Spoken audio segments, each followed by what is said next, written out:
So where were we? We were talking about clip methodology. Right, right.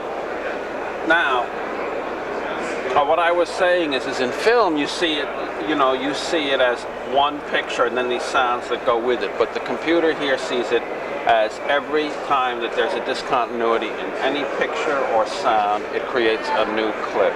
Right. So you have to think in a way of those discrete things, although very quickly you get to kind of subsume those discrete things back under a bigger one. Do you subsume them back? Yes. How do you subsume them back? I mean, because I know that there's continuity. So here, for instance, here's a shot that's 7 seconds long, and I can split it down very quickly into shorter clips. Show me the pieces so I can. All right, all I'm doing now is taking this one shot that's 7 seconds, right? And that is? The tracking shot. Here, I'll play it for you. Okay. It'll take a while now to queue up because it's going back to tape. Okay. But here's the shot. Just this guy walking along the building, and then don't be shocked that somebody pops out from behind, right here, with a gun. And suppose so when I'm playing, when I'm working with this, if I say, all right, I want to start here and go to here, I have to go to the next shot. And by the way, just so you can orient yourself, up here displays the duration of each shot. Okay. That's between these two red LEDs, and these are considered what the software engineers call the active pair. The active pair. Meaning that's whatever we do, we're going to do to this. Okay. This is relating to this. Right. This is just the duration and the transition. Now, if we make a dissolve, it'll show us the duration. It's what appears on either side of it, or? Right. This is the way in and the way out. Okay. In both cases, they're a cut. Now, if I were to make it into a dissolve, it then shows you the dissolve in between these two. This is the mode in which you do a dissolve or an optical effect. Okay. Now, when you said you group them in some set. Right. All I'm saying is that if I were to now, the split button divides, it works in two different ways, and this is a machine that's very context sensitive. Depending on what you're doing, it does operations in different ways. So it's overloading of operations? Overloading of buttons? Overloading? Overloading, giving two meanings to the same button depending on what you're doing. Right, right. Okay, so overloading seems to have like a negative connotation. Oh, no, it just... Not in your... No, it simply means two loadings of the same word. Definitely. So that suppose I want to play this. All right, now the only way I can play this right now, and again, there is a different way of playing it, which is a way that I use more when I want to use the machine as a conventional tape machine. But I'll show you that very quickly. Just we'll get that out of the way. This means, and again, talk about overloading. These wheels do different things at different times. In this mode, which is called scan mode, and you can see it's setting up to play, the wheels act more like the control on a normal film machine. So I can go very fast. Or like a jog shuttle on a video machine. Yes, jog shuttle on a I don't have the other world to be able to... Yeah, that's what it is, jog shuttle on a video machine. So you can do all those things and go through here a frame at a time. And this is now coming off tape, analog tape. And it can pause. And at the same time, I can mark things by holding down this button, which is the thumb button, and mark. I can mark an in point. And then I can put it back into play, and I can mark an out point, and I can then say I want that shot. So when I'm working, and I work on mainly dramatic television shows, I'll be going through and say pulling out lines or whatever. I work on industrial. I'm a producer and I've been an editor there. Yeah. So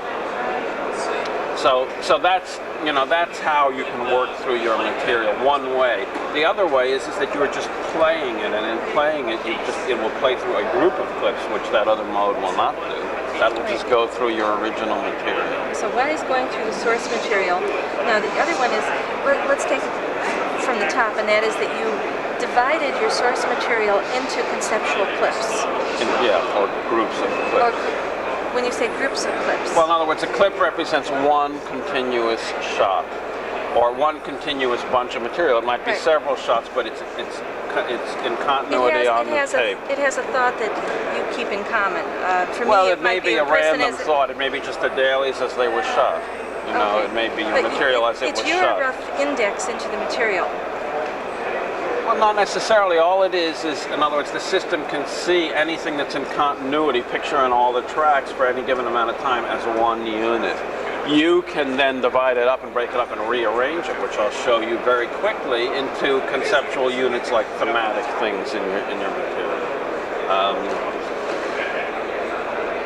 And so to get back to this, you know, the idea of a clip now, let's say I want to screen a group of clips, but this is a 7-second shot and I don't have to see the beginning of it, so I can use this split button to divide a clip up. Now, if I'm playing the material and I hit the split button, it will divide the clip at that frame where I hit the button. Divide. So, yeah, it'll make 2 clips out of it. See, look at the time curve here. And you decided when you cut it? Yeah, I have to get out of digital. So what you're doing is you're saying I'm making a judgment based upon either the front or the end of the clip, and I don't want to waste my time seeing the rest of it. Exactly. Right. That's a wonderful idea. I always have to just pull in one of my in-or-out points to... yeah. Well, sometimes you can adjust your pre-roll point and something like that, but... This machine, by the way, the software that's in here right now is prototype software to work with the digital. Because I didn't remember this ever being shown at a Montage before. No. It's very different. No. The digital devices are in the research stage. And of course, although the machine... We know about those. Yeah. The machine has... the software in it is really good, but once in a while strange things are happening because of the presence of this digital stuff, and it's anyway, so weird things happen. That's why it's happening. In fact, the software that I use every day is more or less bulletproof. But anyhow, to get back to this,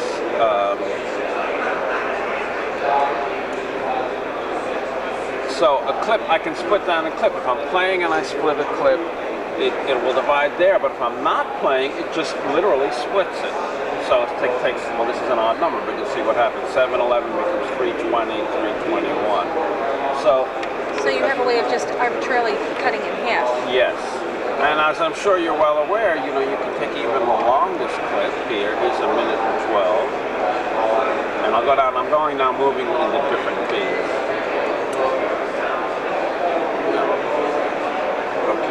So I can take the longest clip and I just pull it out. I'm moving them around as we talk now. So this is what it takes to like change a shot.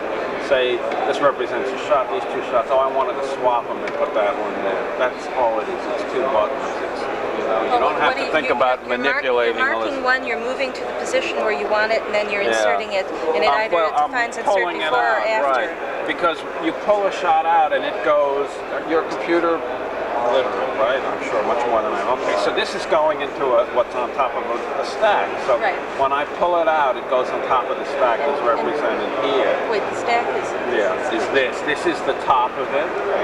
Okay. And this is the bottom of it. And when you put something on top, you then retrieve it and put it somewhere else. So... so now, right. So you define it before or after or something you're placing. Right. You just pull it out and it goes in there, and then you go. It's like a block move. This machine is very much analogous to a word processor. So I can, like, say, take this block here and copy it, and now it's all sitting in there. And then I can say insert the block here, just like a word processor, or throw away the block. Okay. Now the clips are the head tails, right? Yes. So when you have the set of them that form a conceptual entity, what do you call it? Yes, like a sequence. Like here is... Do you have a name for it that you... Well, it's called a group. It's called a group. It's called a group. And a group can, you know, it can be defined by any number of parameters. Like this is a sequence, a cut sequence. Or a group could be all the material that was shot on the day, or all the selected takes that you're going to use to build a sequence. And does a sequence have its own unique name? Sure. I mean, you could say this is my opening sequence, or this is. So you file this it away and you can pull it back to see my opening sequence. So I see it clip sets. Yes. In other words, here, this sequence is scene 68. Scene 68, take 11. Scene, this one was the tag. You know, these tags are options. Oh, how do you read that? Scene 68H? Yeah. What is the 68H is just, you know, when you're shooting a dramatic film, the script supervisor goes through and the first thing you do for a given scene is scene 68, and then it's 68A, B, C. It's totally arbitrary. And take 12. Right. It's just. I know about those. So that's all. So you can conceptualize a group as any one of things. The opening sequence, the montage, the 30-second version, the 20-second version, and you just type those in. And here's where the terminal comes in. You put tag, and then I just type in a tag. The tag is for the group sequence? It can be, no, a tag identifies one clip, but you can use it, so you can use, you know, you can use a tag in any number of ways. Like in my dailies, I'll often, because the machine, when it searches, and it can search, you can just type in something and search. So I'll often say, I'll create a tag to... Can you teach me first how to watch this? I'm having a lot of trouble. Okay. This represents... Do I watch the bottom or only watch the top? Well, basically the top ones are more significant because those represent the heads, and the tags appear in the top ones, and so the time code appears. Keep my eye down. Right. Just remember that you know, this represents the first frame of a shot, and this represents the last. Right. Understood that. Yeah. Well, obviously, if you keep track of only the first ones, you're getting 97. Right. In fact, why do you end up using? It seems that an alternative that you see sometimes is that you can see only the heads, and if you choose to, you can see less information by including the tails. And if you ran 2 lines, but then you'd have scrolling problems over 2 lines. Yeah, I mean, some machines will have a variable displays, you know, where the user can configure it. This machine does not. But, I mean, you can configure it, or you can choose to display or not display these things, but there's no choice. But it doesn't give you any advantage, so why bother? Well, yeah, it gives you an advantage to display them, but some people, maybe for aesthetic purposes, want to see this whole shot if it's particularly sensitive. I mean, sometimes people would want to choose not to see the tails because in other systems it would give them twice as much information. Yes, right, in this system, but in this, the way it is now. Right. It's simply, is it visually adding to you or not? Yeah. Okay. So you read it from left to right. Right, this is the beginning, and when you ask it to play, for instance, I'll say, okay, do a group play. In other words, I can say play and play one clip, and that's what will happen if I just hit the play button over here. It'll play this clip that's between the LEDs, and then if I do that, it just says play, and over here on the terminal, it tells me how long it needs to So this is your machine statuses over here? Yeah. Well, mostly you look here, you know. This particular, how long it's going to take to queue up is displayed here. Because, but you know, it's not. These things are generally you don't have to refer to the terminal at all. Or if I do a group play, I can say, okay, play from here, and this is the from button, and play, and you hold down. It's like a control button. What defines the end of the group? Okay, I'll show you. So you do a from play, and then this bottom LED is blinking, telling you like a blinking cursor that it wants input. And you scan by hand to the end. Right. Well, you can scan any number of ways. Like I can hit the home key, and the home key will take me from wherever the beginning mark is to the end of the whole bin. And if I get to toggle, if I hit it again, it takes me back. Right, understood. Or I can wind through, and I can wind through. So this is one. So in fact, groups are not part of your system definitionally, they're part of your understanding. Right, they're only part of your understanding, except there are 4 work bins, and that defines a group that the system sees. Otherwise... The 4, you're saying it sees 4 groups? Or it right, sees... well, it has 4 work areas, and in fact these areas are completely dynamic, so you could put everything in one work area, or you can divide it up conceptually yourself into other work areas. Like often you'll have all of your dailies in one work area. Let me show you a little bit about the bins. We started on this. The source bin, which contains all your material in the order that exists on the tape, and you cannot edit in this bin. You can't do anything in this bin except load material in and tag it. This is where the logging takes place. Right. Logging on this system is actually, you need a minimal amount of logging on a dramatic film. the system automatically, of course, keeps track of the time code as it comes in, and then we just type in these things, 1668 or whatever, and you do that as you're loading the machine. I can even do it completely all myself, or if I'm working with an assistant, my assistant will be loading the machine and I'll be screening, so that when he or she is finished, I just get up and sit down and begin editing, because I've seen everything. In case I just finished shooting a documentary of 15 people with 20 hours of tape. Okay. And so I've got 15 shots where the most I can say is that sometimes they're close-up and sometimes they're intermediate. Well, you know, that's something that each user of the system has to work out for themselves. For instance, the system only holds 4.5 hours at any one I meant load. that all the heads look alike. Well, I'm sure you would see differences. I mean, but so minor. Can you recognize that this is where this sentence starts? How do you remember? No, that is another. Over 600 clips. Okay, of 15 people looking all alike. Right. No. Now we would get into the grease pencil, because you can have or your assistant go through and log what they say on each clip and write it down. You could also use the tag function for that, but at least in the current implementation of the software, you only have 11 characters here. You know, if you had more. Yeah, and I think because a lot of times what you're looking for is like the first 2 words and the last 2 words, and the comment saying stutters or. So in this version, you do it like this. You would say, you would say whatever you say. You know, this software. Right. Pardon my penmanship. You know, and revolutionize. Now that's excellent, because that gives you just as much, but if you were typing, that would go in faster and smoother. Yes. I mean, this is something that I would like to see, is a better database that goes along with Yeah, because that's what seems to be hurting. Right. Now what this is, by the way, is a database. Right. You know, it's a database. It has an 11-character field for the tags. It has these fields. It has a bunch of other stuff, which I can't show you on this. Whereas in my case, my tags there would more likely be, well, it has to be. Well, this is something that... Identification of person, but that isn't unique. Yeah.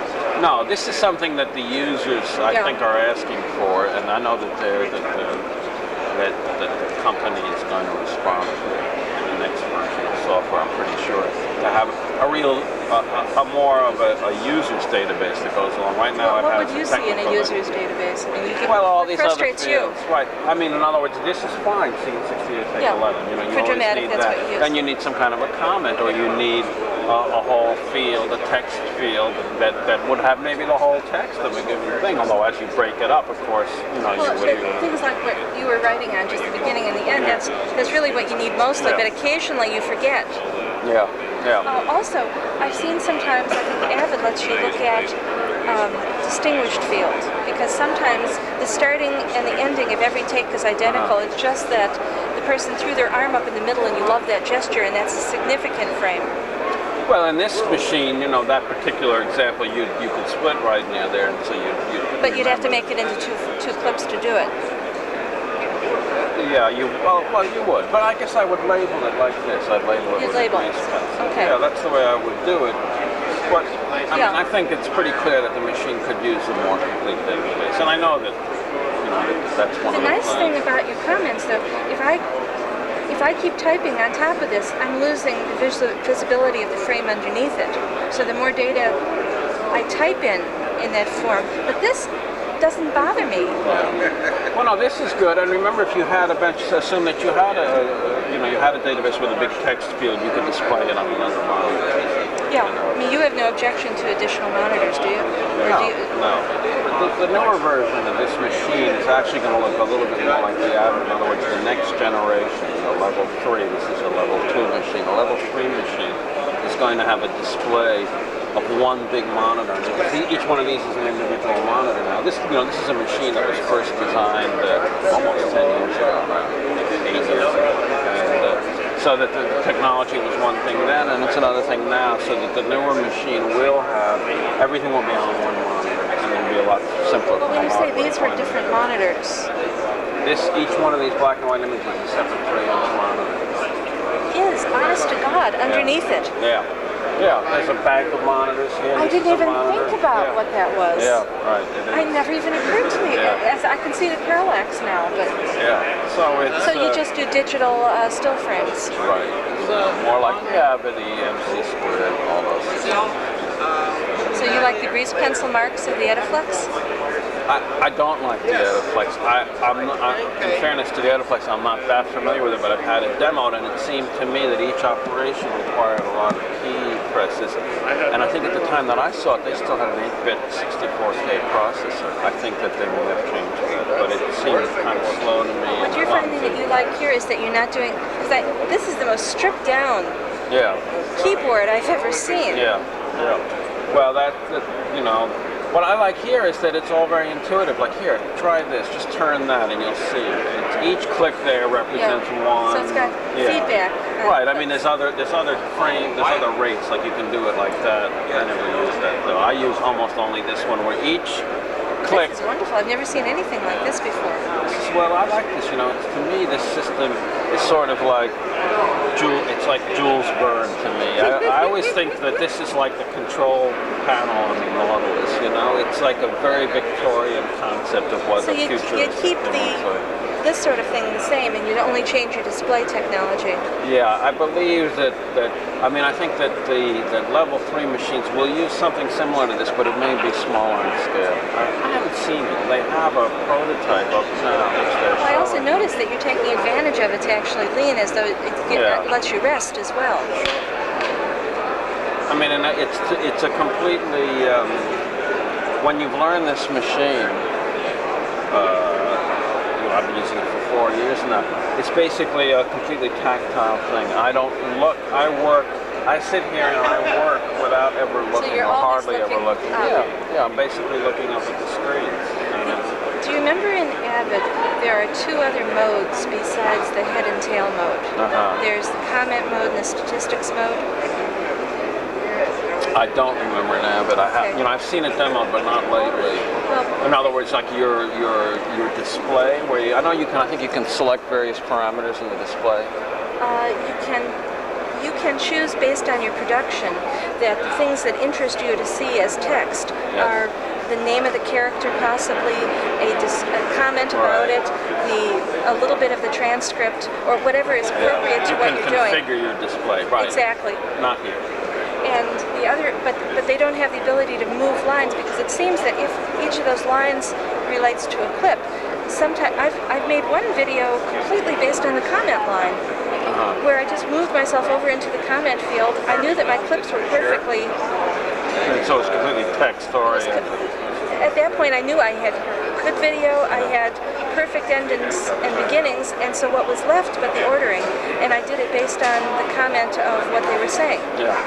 But in Avid, the only way they let you do it is go up to the head and tail area, do your moving there like you were moving. But if you knew the information on the comment, you couldn't do it. Well, she's actually taping. Oh, that's what we're doing. Okay. But what did you have in mind? You wanted to sit in? Harvey wants to have a demonstration. Sure. Well, we'll be a little while, or you're welcome to kind of sit in over here. Okay. She's taping it. I guess. She's taping what we're doing. Hi. Sorry. That's all right. I've been trying to understand the methodology. Oh, that's okay. Go ahead. YouTube? Okay, and then the other one that they had was statistics. Yeah. And in statistics, it was a cleaned up EDL. Right. Well, this machine outputs an EDL, but it's really visually oriented. I mean, this machine is not a text-oriented machine. It's a visually oriented machine. But interestingly enough, the editor over at Avid, and again, an editor rather than a computer person, said he never works in this mode. He works always in the cleaned up statistics mode.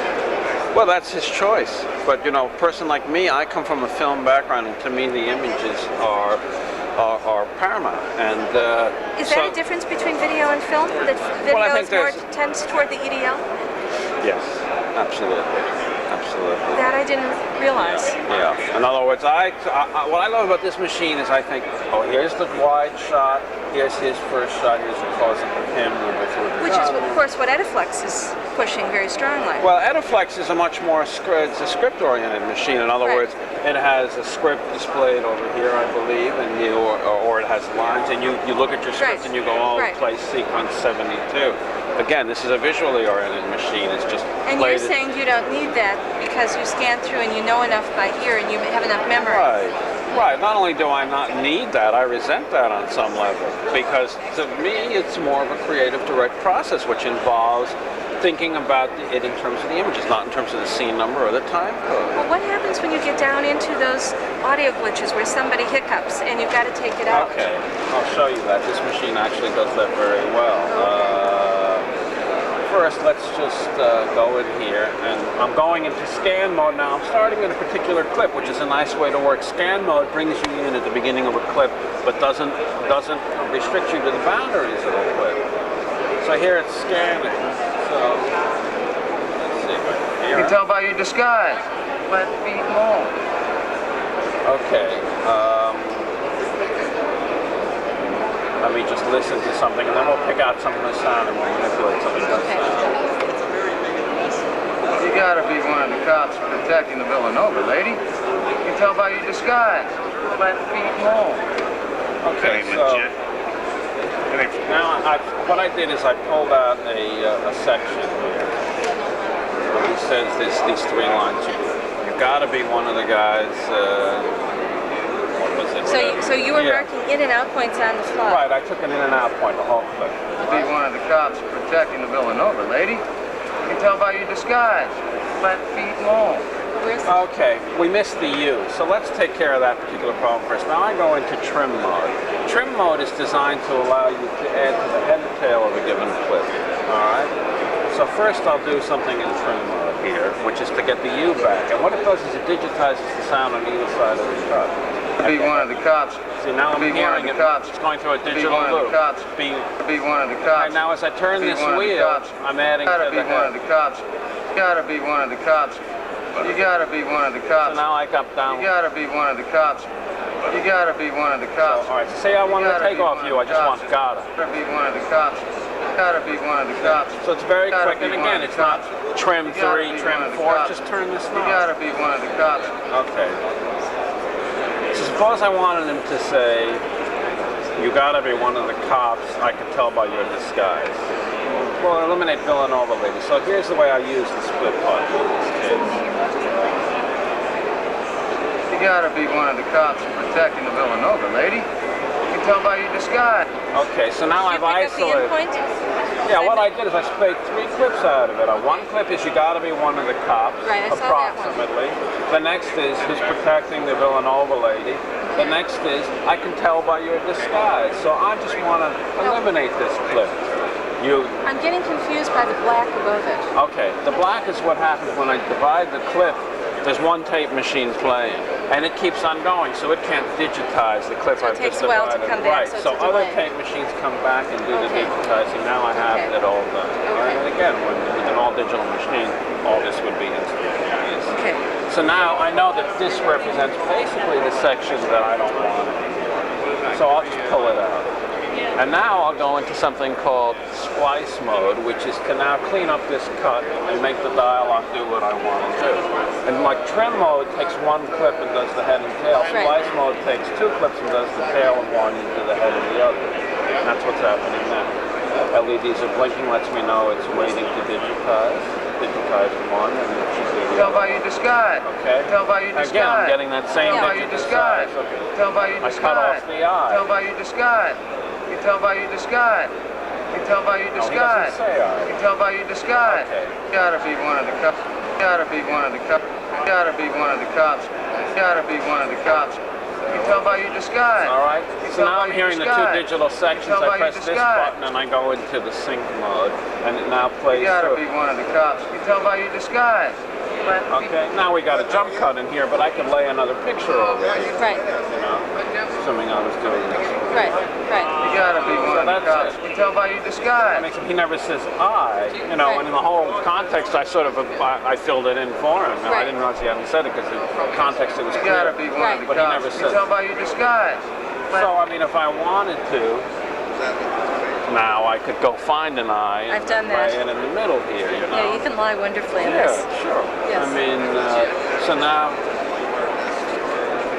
I can go into here and I can look around. Again, now I'm using it more like a conventional system. How do you look around?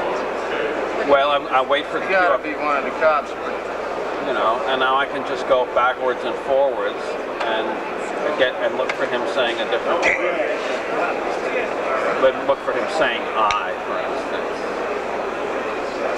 Right there, goofball. Good response time. Must have spotted me as soon as I arrived. I arrived. Don't you think you're blowing your cover or rousting people? Unless he Yeah, well, that's slurred the words. he kind of says it. It's tight, but we could get it. You think you're blowing your cover or rousting people out in the... Gotta go Now, what do back. you do for ambient noise around it? Well, I can lay in other clips for ambient noise. So you actually will do it the same way Spotted me as soon you as do I it real. arrived. Don't you think you're blowing your cover You or separate rousting the ambient people out? noise in, you separate the I in, you separate the ambient right, you make noise in. another clip that's just ambient noise. But the thing about this is that, well, I guess same as with an edit list, you know where your ambient noise is and you usually grab the same one. yeah, you can make a lot of copies out of it. Right. He's got his twin brother. Yeah, and he's got his twin brother inside.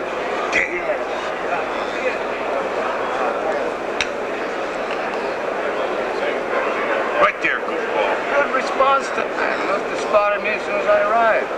Don't you think you're blowing your cover or rousting? As soon as I arrived. Keep on seeing this tape obviously has a little Must have spotted me as soon as I arrived.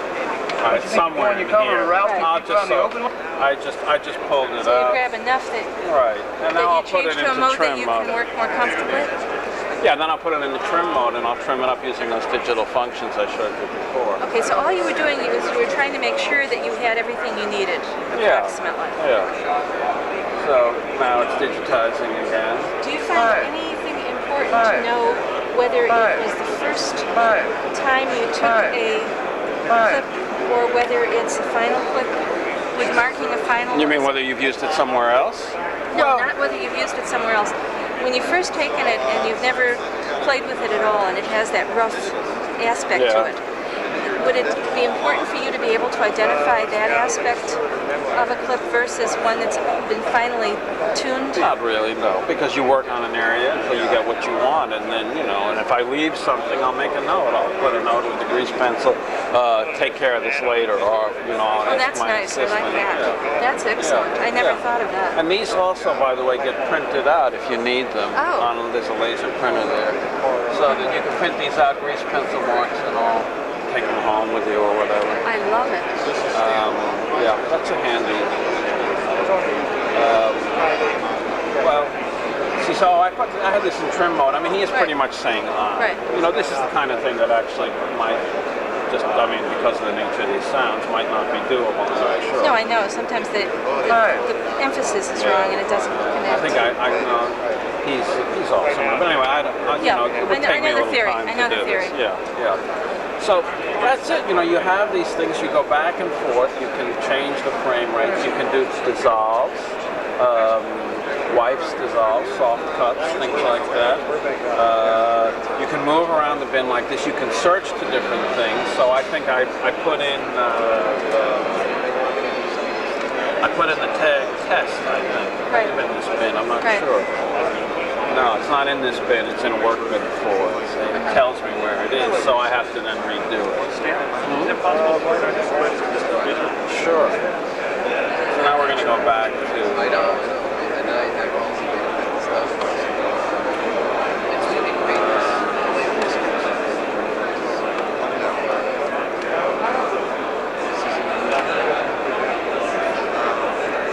By the way, this terminal does these are programmable function keys. So things that you know that you're doing all the time, you can put into memory. So that is the macro function as it exists right now. What would you have differently if you had your druthers? If I had my druthers, well, some of these things we've been talking about.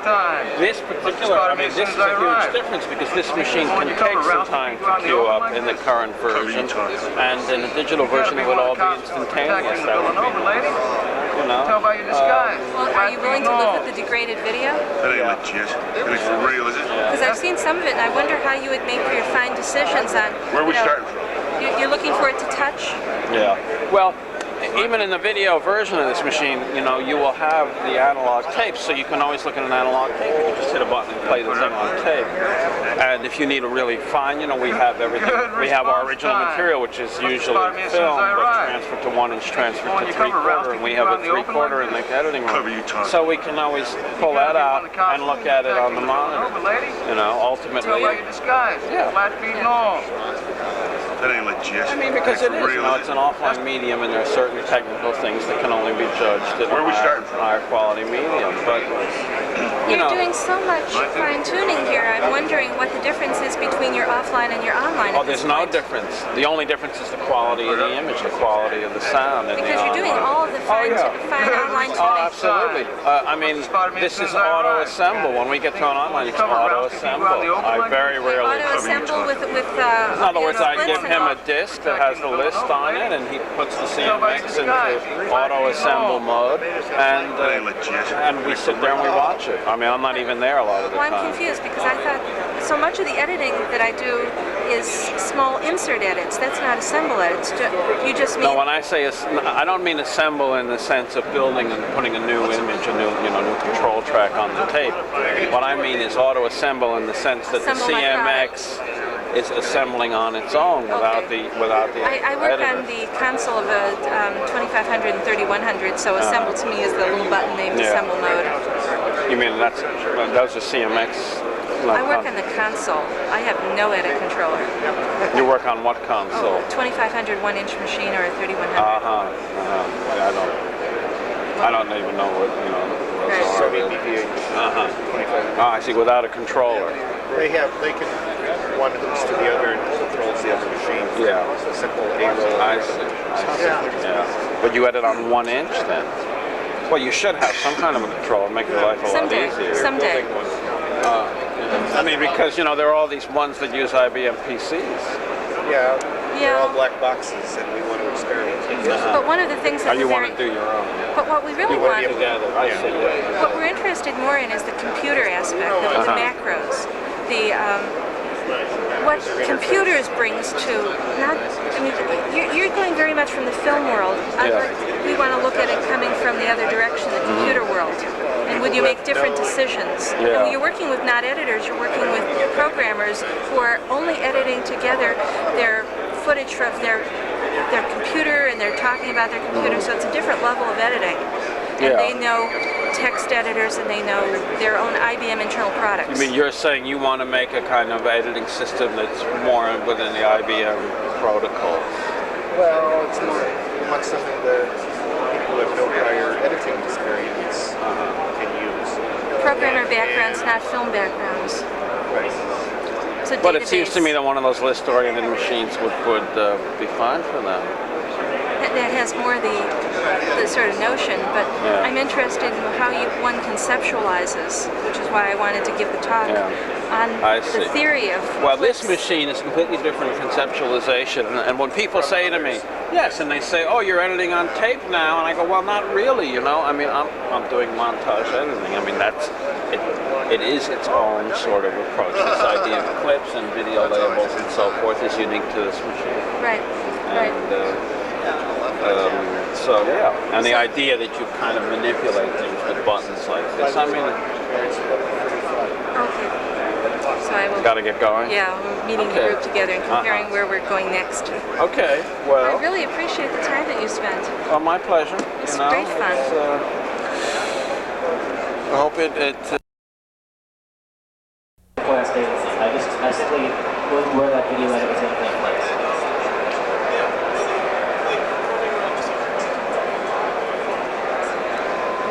Any other questions on the system?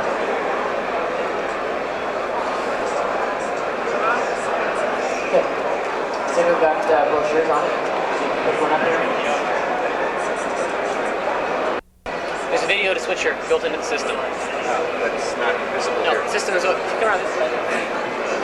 Of course, if IBM comes up with a nonlinear editor next year, I'll be a little upset. Yes, well, if they come up with a nonlinear editor, it will be for programmers rather than for film editors or video editors. Right. And I think is the really basic difference, that the sorts of things that we're looking at, because I think we do want it to come up with something, but it will be for people who use, Scribe or Script or that sort of thing. Right. The people who are doing their own projects and have a way of looking at the world, and how do you add video into the way they look at the world, Right. which is very different from the way you look at the world, or I don't know if you're a film editor style or a video I'm style. actually a video editor. It was my background before I joined AdCom or AmCal. But if you're going to go into multimedia, you've got to bring video into these people, but I think Yes. we want to bring it to them, not bring them to video. Absolutely. Okay, well basically the way we work is we log all of our material first. And that is showing up here in a log. And you can see all of the material that we have available to us. So when you start out, you assume that you have multiple source tapes. Yes. Okay. So I put the first tape in, and I go through and I mark the beginning and end of every shot that I want to work with.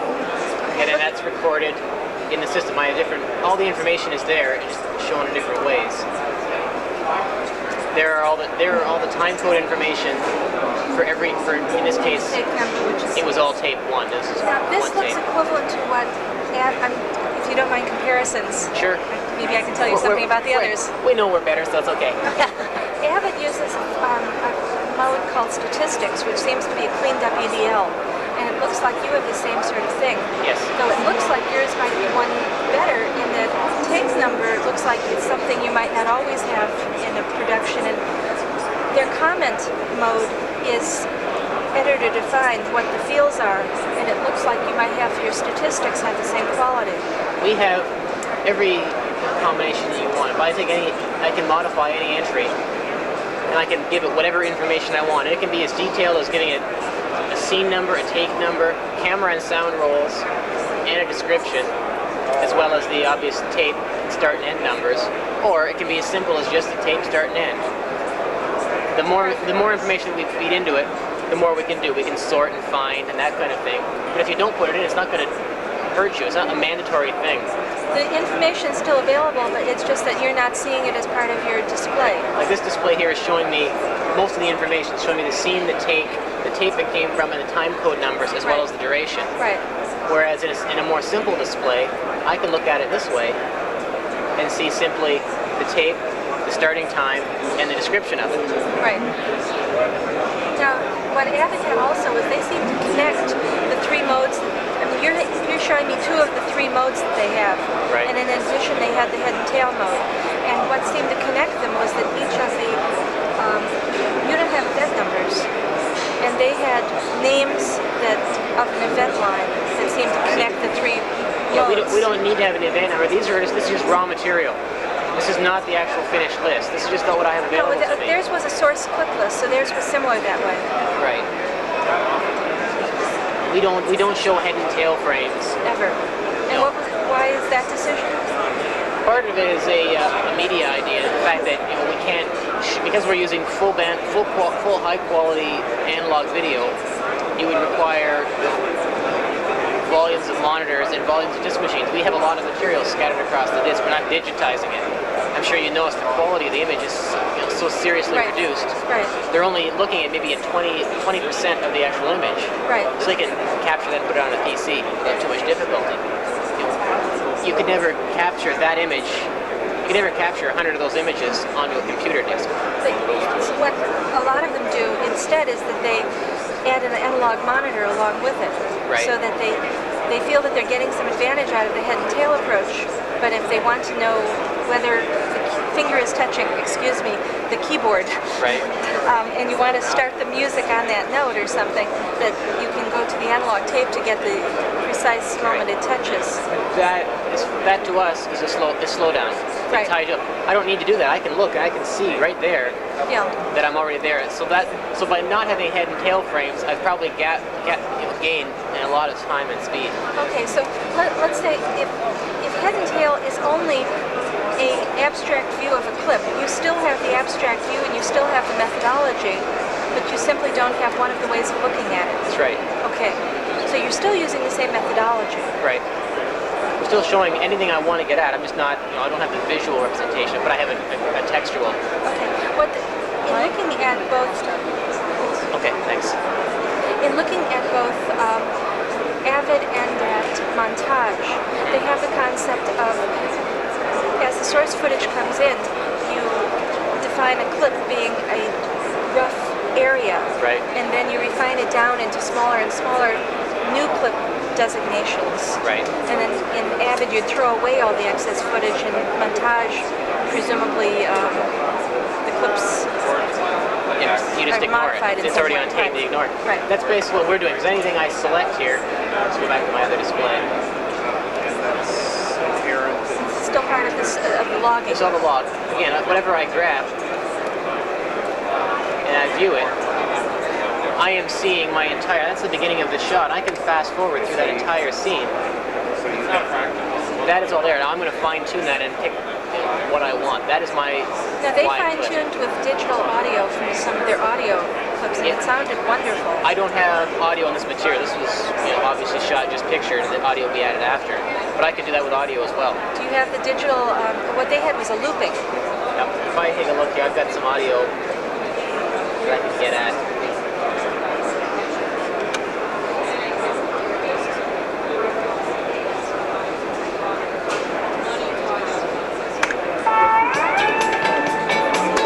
That's the beginning.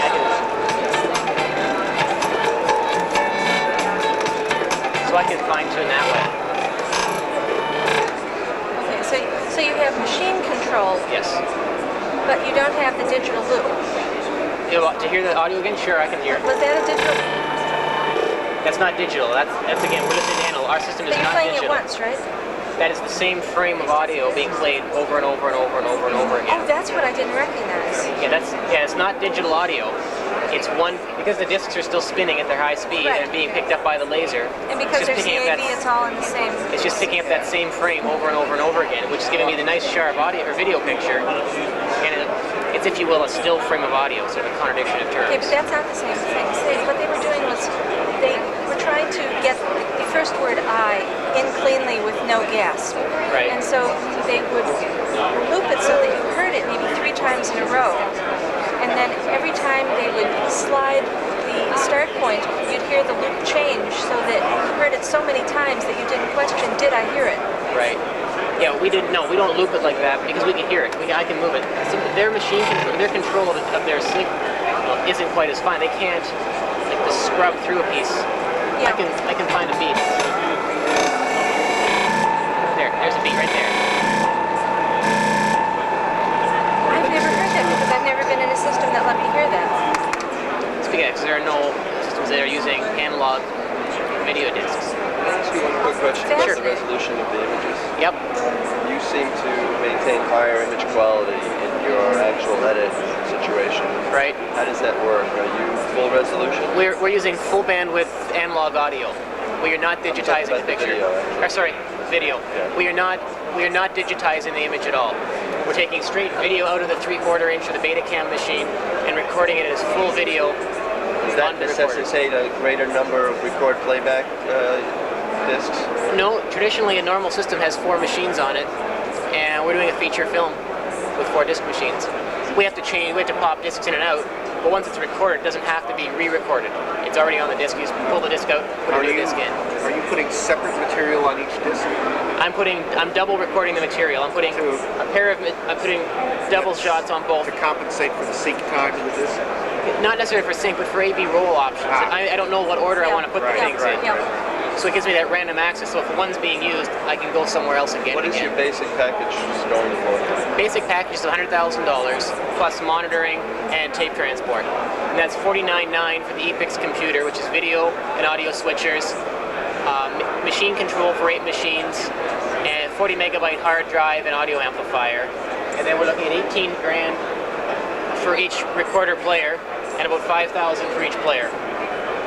Talking about 100. So it's ballpark $100,000. What do you get? 2 recorders, 2 playbacks? Yes. What you see here would be about between $115,000 and $120,000, not including digital audio. Okay.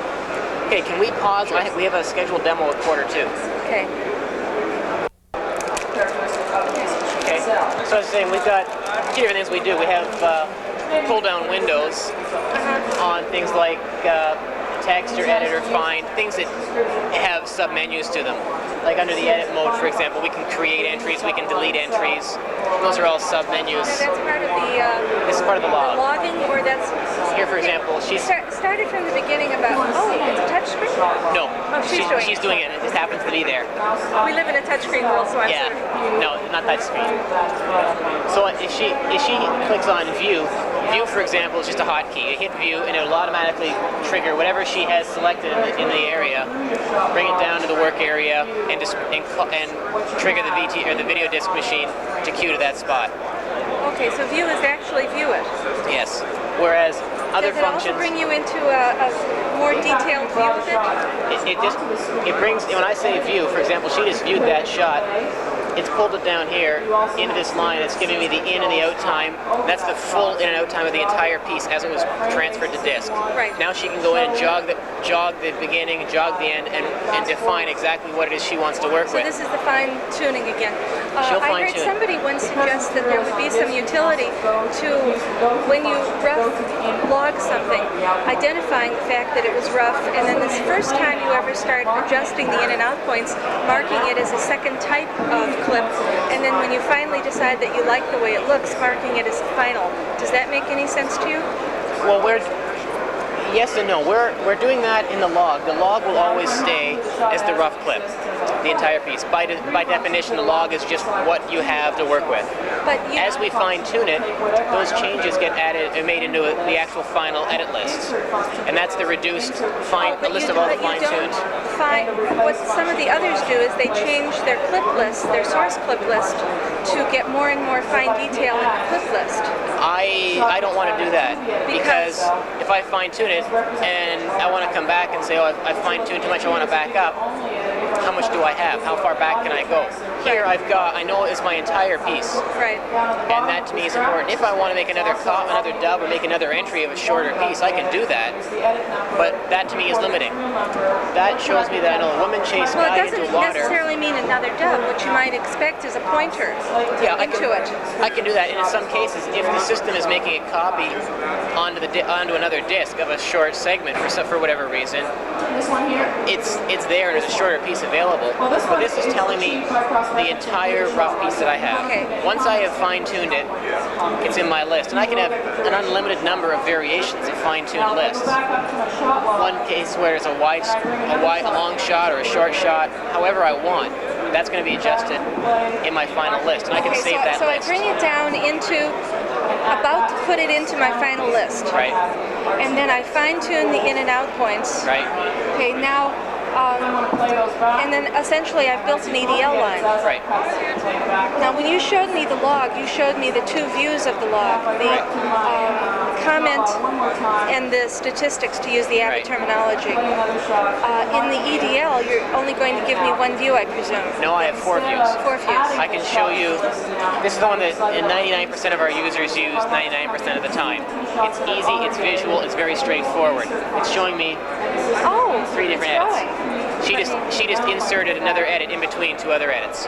Oh, okay. These 2 edits were there, and she Now said she's insert. playing with the black line. She inserted right before the selected highlighted edit. Put it in there.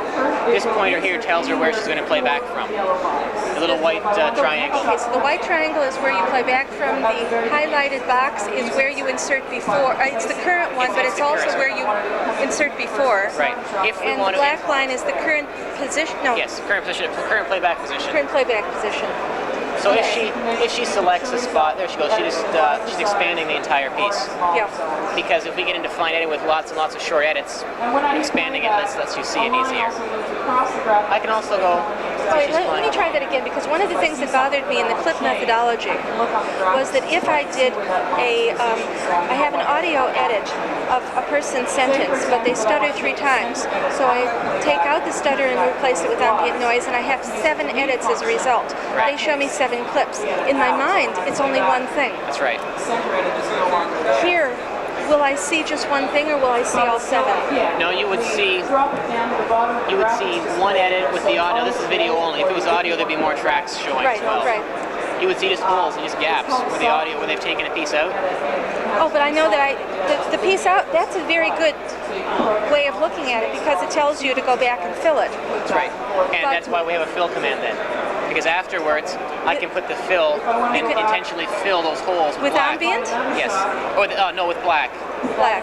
Just silence. And to convert it to a film terminology, it's because if you didn't put that fill there and you separated the audio track from the video track so it's free moving, and you didn't have that fill, it's going to slide back and you're going to lose your sync. Okay, so again, this is from a film viewpoint, but from a video point of view, that's not my problem so much as the fact that I'm going along and I have all these places where I have to separate the words out a bit, and what I've got to drop in is a little piece of ambient noise because I want the room sound, not black. That's right.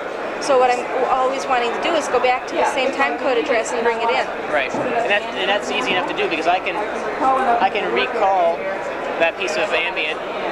I know that because I've used that fill command, I know how much ambient it is. I can just replace the ambient replace the fill with the ambient. Right. So you do it the same way you do it by hand on the consoles. That's right. Okay, but you still have the problem that conceptually this sentence has now shown as 7 edits. The words, the ambient that got out the stutter, the next words, the next ambient that got out the stutter. And that's because that's what it is. Where you have made a change is obviously an edit, and that has to be represented in some way. Yes, though it would be awfully nice conceptually to raise the level of that one thing. What I keep thinking is I would like to see it as a sentence that has a marking that says this has subparts. But I think of it as a finished sentence. But no, you can't. In a video editing environment, you can't do that because everywhere you've made a change like that, that has to be indicated. You got to tell the machines. Oh yeah, and it's there in the EDL, but I can visualize a view of the EDL that simplifies out some information. Right, and you're going to see that. She hasn't got. If there are different spots where it's not going to, it will not necessarily do it all as separate edits. With split edits, it'll also you can split the audio back and the video takes. Sure, but that's different. You do that on the consoles also. You do that on the consoles. That's right. So that's one of the ways that it kicks in. What's the rest of the area down here? These are macro keys. Oh, what sort of macros do you have? Oh, okay. So for people, anything you can do on the console, you can do on the keyboard. Okay. So there are certain functions that are not on the mouse, are not mouseable right away. Like stop. We don't have a stop in here, so you make a macro for stop if you want it. How interesting. Some people are just so mouse driven. They have to use their mouse for every single thing. So they'll use a lot of simple, what to me I just reach over and hit the keyboard. Right. They want it to be on a mouse. So they make it a mouse. We've given them 50 macro keys to play with. So I can see when it's, sometimes people do Alt-T or something like that, and you might want to replace that. Like right here. In order to get to that edit, for the user who wants to use the keyboard, so we can use the keyboard, the console, or the mouse. If they want to use the keyboard, they can do an Alt-E. And they'll get the edit window. You can actually overwhelm this by the console? Yep. I can do it however the user wants to use it. There's control. If they do an Alt-E, it's fine. If they click on it with the mouse, they're going to get that. If they hit the escape key and use the arrows, it's going to highlight and move across, just like Microsoft Windows, any of the Windows applications work. Okay. What do you think? Does this come out of the film world or out of the video world? Yes. You think? Both? I say both. You say it's a composite of both. It's both because it allows me to work visually. I can call material down, look at it on the screen, jog through it, and What you think of as head film? and tail. Well, that's film because I'm looking at the pictures. In fact, when I edit, even though I'm a video editor by trade, I don't even pay attention to numbers. I jog through it. That's the spot. I mark in. That's the out. And I add it to my list and carry on. A video editor may be more inclined to say, okay, it's that. Now add 20 seconds to that. And that's video editor style. Right. We can do either way. Likewise, when I get down here into the actual fine-tuning, I can select an edit, recall it to the work area, then I have it on my screen, I can jog through it, move it around, fine-tune, expand it or compress it, In the and work replace area, it. and that's the video style. No, Is the work? that's the film style. Okay. Because I'm looking at the pictures. Right. Down here I can just say trim 15 frames out, and that will take 15 frames off the out. Yeah, because when you're doing audio editing for a word, the positioning, unless you have your sort of, what was it called? Yes. The word for audio that you were talking about that I didn't recognize that word. Start with an S. That's what we're using. For slow listening to audio. Oh, scrub. Scrubbing. Scrubbing is like that comes from film too, where you're rotating the tape across the magnetic head. Yes. So you're hearing the different sounds, and you can pinpoint a spot. Right. So I can scrub through the audio to get a fine point. If I hear a clip at the beginning of a word, I know it's 2 frames. Mine is 2 frames. It's gone. It's out. Yeah. And that to me is very video style, because as a video editor, I get to know that when I hear a little bit, if I'm cutting a sentence in half and I hear a clip of a piece of a word, I know it needs 6 frames taken off. It needs 2 frames added, whatever. Right. A film editor, they probably know the same thing as well, but they might be as inclined to grab it, scrub to that spot, squeak, squeak, nothing there, that's the new spot. Okay. Okay, so it's the squeak squeak methodology. Yes. Don't quote me on squeak, squeak.